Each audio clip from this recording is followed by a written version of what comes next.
ई आकाशवाणी गोरखपुर है। अब रउआ सभे वेद प्रकाश पाठक से समाचार सुनी। देश आज स्वतंत्रता बदे अपने प्राण के आहुति देवे वाले महान क्रांतिवीरन पंडित राम प्रसाद बिस्मिल, अशफाक उल्ला खां और ठाकुर रोशन सिंह के पुण्यतिथि पर उन्हें श्रद्धांजलि अर्पित कर रहल हो। मुख्यमंत्री योगी आदित्यनाथ एगो ट्वीट में कहला कि माँ भारती के अमर सपूतन का राष्ट्र के प्रति समर्पण हम सबके खातिर आदर्श हो। वहाँ के कहने की महान क्रांतिकारियन का बलिदान हमें युगन युगन ले प्रेरित करत रही। मुख्यमंत्री लखनऊ में आयोजित एगो कार्यक्रम में काकोरी घटना के शहीदन के परिजनन के सम्मानित कैलें। एह मौका पर अपने संबोधन में वहाँ के देश के आज़ादी बदे अपन सर्वस्व बलिदान करे वाले शहीदन के नमन कैनी। पंडित राम प्रसाद बिस्मिल, ठाकुर रोशन सिंह, अशफाक उल्ला खां, इन सबको फांसी दी गई थी। आज ही के दिन पर 1927 में इन सभी भारत माता के सपूतों को, भारत माता के महानायकों को विनम्र श्रद्धांजलि अर्पित करते हुए प्रदेश शासन की ओर से उन्हें कोटि कोटि नमन करता हूँ। राजेंद्र नाथ लाहिड़ी जी को 2 दिन पूर्व यानी 17 दिसंबर 1927 को उन्हें फांसी दी गई थी गोंडा में। उन्हें भी इस अवसर पर कोटि कोटि नमन करते हुए विनम्र श्रद्धांजलि अर्पित करता हूँ और आप सबका मैं आह्वान करता हूँ कि हम सब मिलकर के भारत माता के उन महान सपूतों का, उन क्रांतिकारियों के प्रेरणा से हम लोग अनुप्रेरित होकर के भारत की स्वतंत्रता को बनाए रखने के लिए, इसे क्षुण्ण बनाए रखने के लिए, भारत को दुनिया की एक महाताकत के रूप में स्थापित करने के प्रधानमंत्री मोदी जी के संकल्प के साथ हम सब जुड़ करके कार्य करेंगे। मुख्यमंत्री कहना कि महान क्रांतिकारियन के प्रेरणा और स्वतंत्र भारत के उन्मुक्त वातावरण में सरकार गरीबन, किसानन, मेहरारून के लेके समाज के सज्जो वर्ग के विकास बदे कार्य कर रहल हो।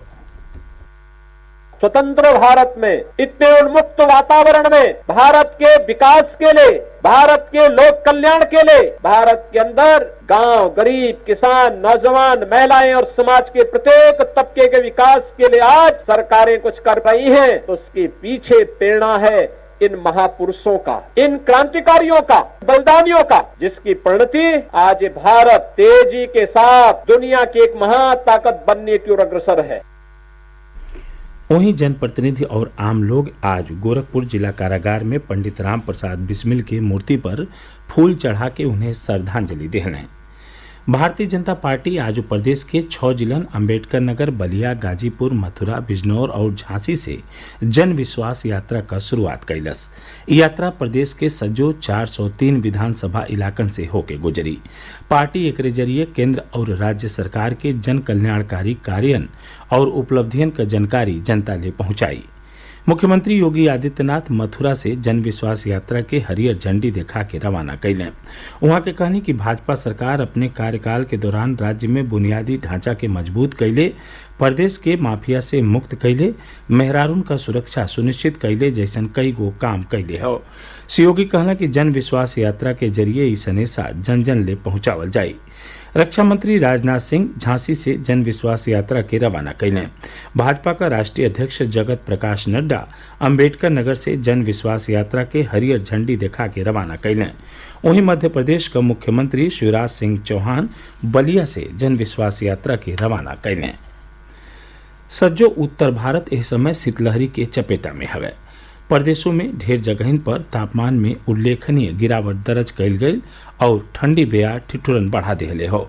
मौसम विभाग के हिसाब से गोरखपुर, गोंडा, बस्ती, बहराइच, सिद्धार्थनगर, महाराजगंज, देवरिया के लेके पूरा पूर्वांचल में भिनही के समय मध्यम कुहेसा छौले रही और दिन में ठंडी बेयार चली। ए बीचे सज्जो जिलन में जिला प्रशासन जरूरतमंद लोगिन के ठंडी से बचावे बदे रैन बसेरन का इंतजाम कैले हो। स्वतंत्रता के 75वीं सालगिरह पर देश आज़ादी का अमृत महोत्सव मना रहल हो। एकरे तहत आज अयोध्या में आज़ादी का अमृत महोत्सव कार्यक्रम का भव्य समापन भइल। एह मौका पर ढेर संख्या में लोग वंदे मातरम गीत गौने आ भारत माता का आरती कैलें। अमृत महोत्सव समिति के संयोजक महंत गिरीश पति त्रिपाठी कहना कि एक कार्यक्रम के जरिए एह समय की पीढ़ी के महान क्रांतिकारियन के प्रेरणादायी कहानियन से अवगत करावल गई। एकरे सतही सैनिक परिवार के लोगिन के सम्मानित कैल गई। प्रदेश में टीकाकरण तेजी से चल रहा हो। अबले 18 करोड़ 19 लाख से बेसी टीका लगावल जा चुकल हवे। एमे से 12 करोड़ 20 लाख से बेसी टीका पहला डोज के रूप में और 6 करोड़ 38 लाख टीका दूसर की डोज के रूप में लगावल गये हवे। एकरे सतही ई समाचार बुलेटिन पूरा भय। नमस्कार।